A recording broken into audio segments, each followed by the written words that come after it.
it still amazes me that not many people are talking about.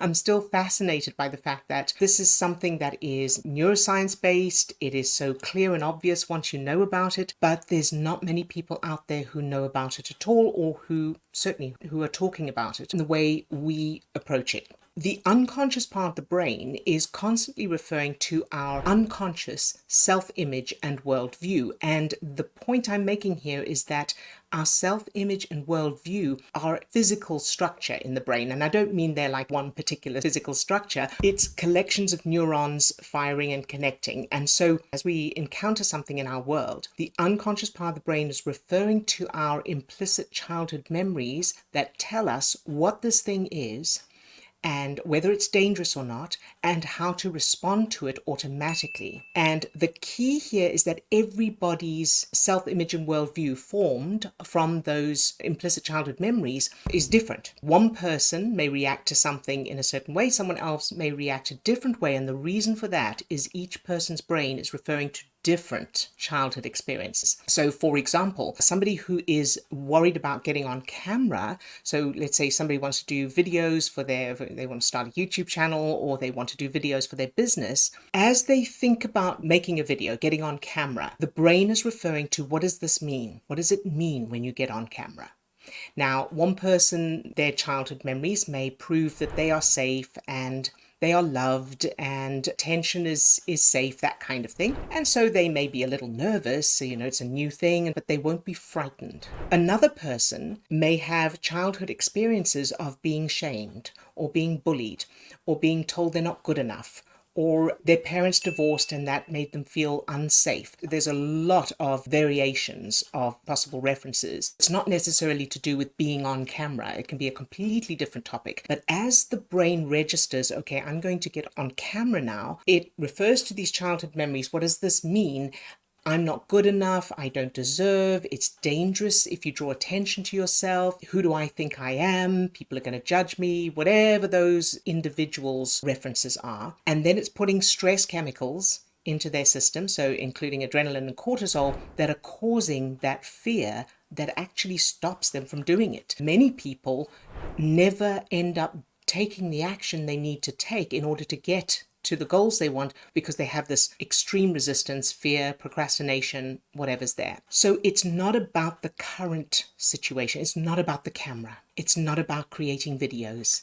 It's not even about being worried about what the audience is going to think or whether anybody's ever going to watch it or anything like that. It's not about now. It's about the childhood references that are proving what this means now. And as Steve said in our last video, if being on camera or speaking in front of people or starting your own business or getting on an airplane actually had the power to make you frightened, it would do that for everybody. So then everyone would be frightened of being on camera or worried about what people will think. But that's not the case.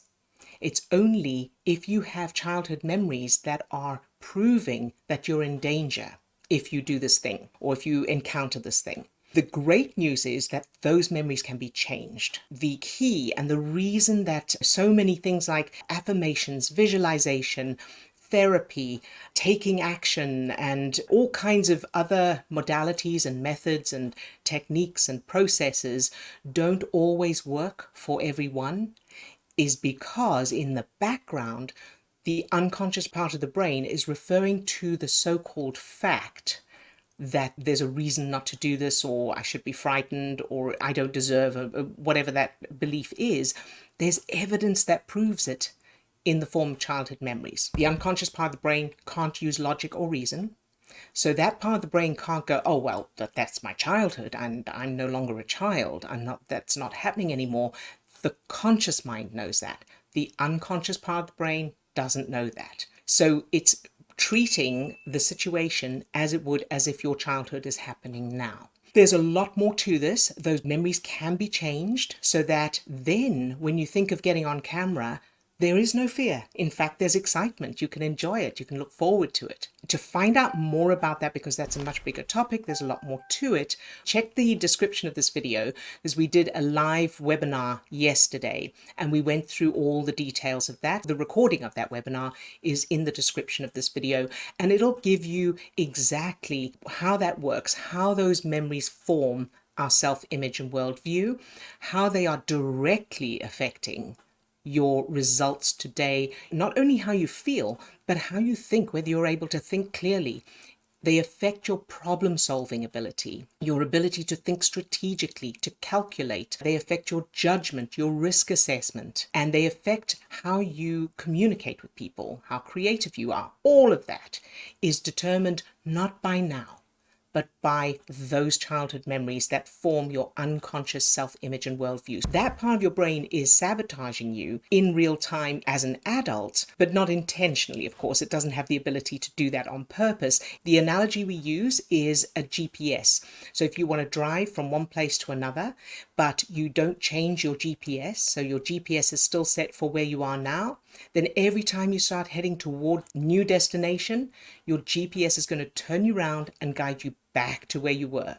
And your brain is doing that constantly. The unconscious part of your brain, without your conscious awareness, so we're not aware of this consciously, which is what makes it so tricky, is constantly affecting our judgment, our perception, what seems like a good idea, what doesn't seem like a good idea, the people we're attracted to, the ideas we come up with, whether we're willing to take certain action or not, our habits.